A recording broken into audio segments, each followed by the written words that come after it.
వంశీ విభూషితకరాన్నవనీరదాభాత్ పీతాంబరాదరుణబింబఫలాదరోష్టాత్ పూర్ణేन्दुसुन्दरमुखादरविन्दनेत्रात् कृष्णात् परं किमपि तत्त्वमहं न जाने। एतैर्विमुक्तः कौन्तेय तमोद्वारे स्त्रिभिर्नरः ఆచరత్యాత్మనశ్రేయస్తతో యాతి పరాంగతిం. కామము, క్రోధము, లోభము ఈ దుష్ట గుణాలు ఉన్నంత వరకు ఎవ్వడు వృద్ధిలోకి రాలేడు. హితాన్ని, మేలుని, అభివృద్ధిని ఎప్పటికీ పొందలేడు. తనకు తాను మేలు చేసుకోలేడు, ఇతరులకు ఉపయోగపడడు. అందువలన ముందుగా ఈ దుష్టగుణాలను విడిచిపెట్టేయాలి.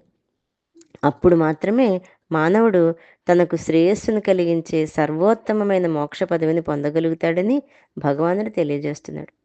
సూర్యచంద్రులు రాహు నుండి విడువబడినట్లు, గజేంద్రుడు మొసలి బారి నుండి విడుదల పొందినట్లు, బంధితుడు కారాగారం నుండి విముక్తుడైనట్లు జీవుడు ఈ దుష్టత్రయం నుండి బయటకొచ్చేయాలి. ఇందులో ముక్త అని చెప్పక విముక్త అని చెప్పటం వలన వాటి నుండి పూర్తిగా విడుదల చెందాలని, ఆ లక్షణాలు ఏమాత్రమూ హృదయంలో కూడా ఉండకూడదని తెలియజేస్తున్నాడు. ఇంకా అవి తమోద్వారములు అని పేర్కొనడం వలన ఆ గుణాలు అజ్ఞాన రూపాలే అని, అంధకార బంధురాలని, నరక హేతువులని తెలుస్తోంది. అవి కలిగిన వాడు వెలుతురు లేని చీకటి ఇంట్లో నివసిస్తున్నట్లు ఉంటుంది. అంటే ఎప్పుడూ దుఃఖాలని అనుభవిస్తూ ఉంటాడు. ఆ కామాదులు అంటే కామక్రోధ లోభమోహ మదమాత్సర్యాలు ఉన్నంతకాలం ఎవ్వరూ తనకు శ్రేయస్సును కలిగించుకోలేరు. తానెవరు, ఈ జగత్తేమిటి అనే ఆలోచన అసలు వారికి ఉండనే ఉండదు.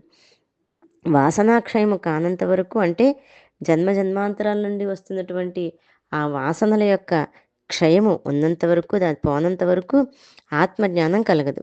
కనుక సాధకుడు ముందుగా ఆ దుర్గుణాలను విడిచిపెట్టాలి.